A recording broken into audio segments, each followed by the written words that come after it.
2 मई 1999 ये वो दिन था जिस दिन कारगिल के युद्ध की नींव रखी जानी थी।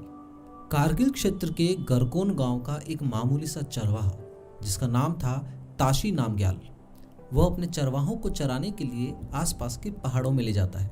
तो शाम को जब वो घर वापस लौटता है तो पाता है कि उसका एक याक वापस नहीं लौटा है।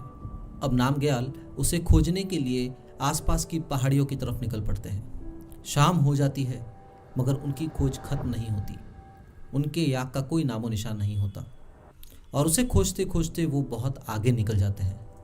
वो पहुंच जाते हैं बाल्टिक सेक्टर की पहाड़ियों की तरफ। ये उनके घर से कुछ दूर पर एक नाला है और वहां से होते हुए पीछे की तरफ एक बहुत सघन पहाड़ियों वाला एरिया था।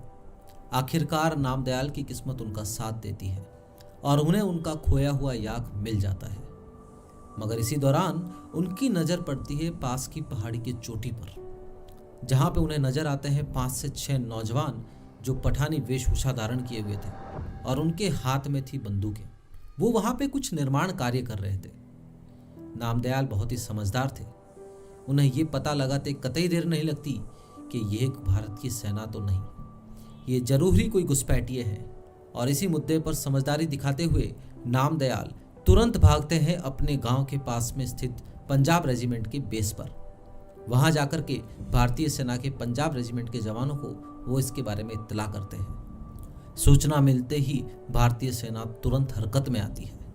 भारतीय सेना के जाबाज लेफ्टिनेंट सौरभ कालिया और उनकी टीम को यह आदेश दिया जाता है कि बताई हुई जगह पर तुरंत जाओ, रैकी करो और पता लगाओ वहां पर क्या हो रहा है।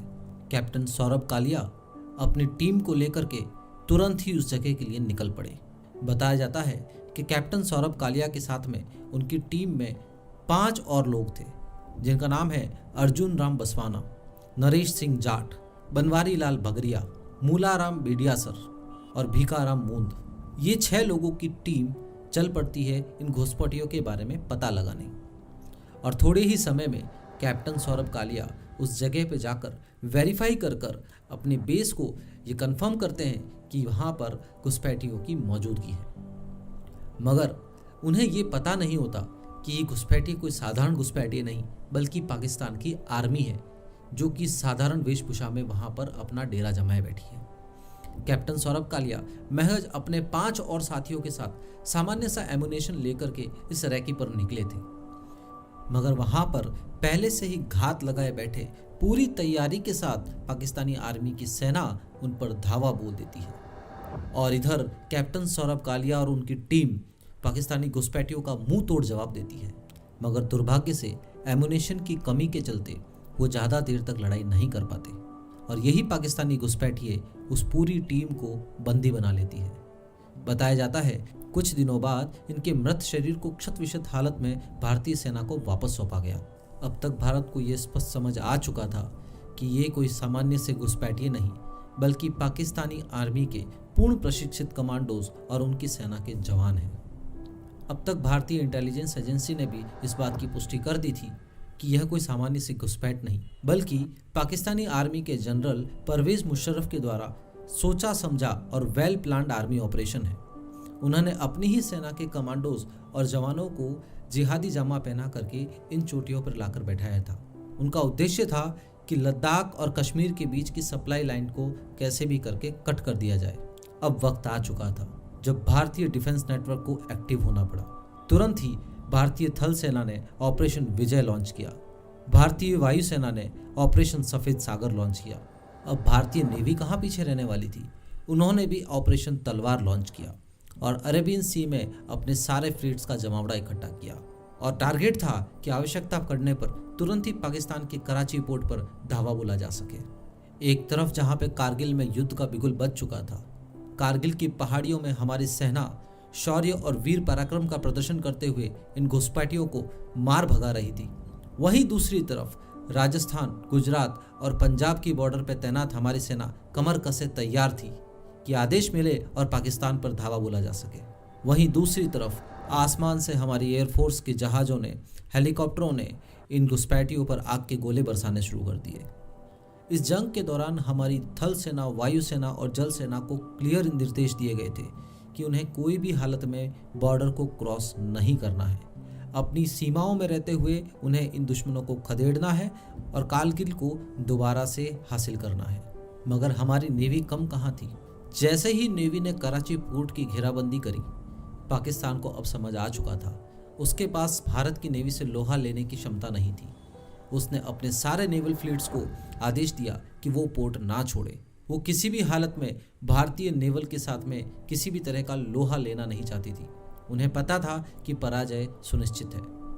दूसरी तरफ भारतीय नेवी के कराची पोर्ट को सीज करने के निर्णय से पाकिस्तान की हालत इतनी खराब हो गई कि पाकिस्तान के नवाज शरीफ ने एक दफ़ा अपने इंटरव्यू में ये तक कहा कि उनके पास में महज 6 दिन का सप्लाई बचा था, जिसके चलते पूरी पाकिस्तानी गवर्नमेंट को बैकफुट पर आना पड़ गया था।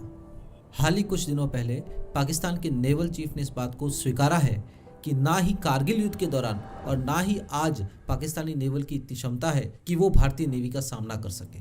और इसी क्रम में आगे बढ़ते हुए 14 जुलाई 1999 को तत्कालीन प्रधानमंत्री अटल बिहारी वाजपेयी जी ने ऑपरेशन तलवार यानी भारतीय नेवी के इस ऑपरेशन को एक सफल ऑपरेशन घोषित किया था। इस ऑपरेशन ने हमारी नेवी को साइलेंट किलर साबित कर दिया था।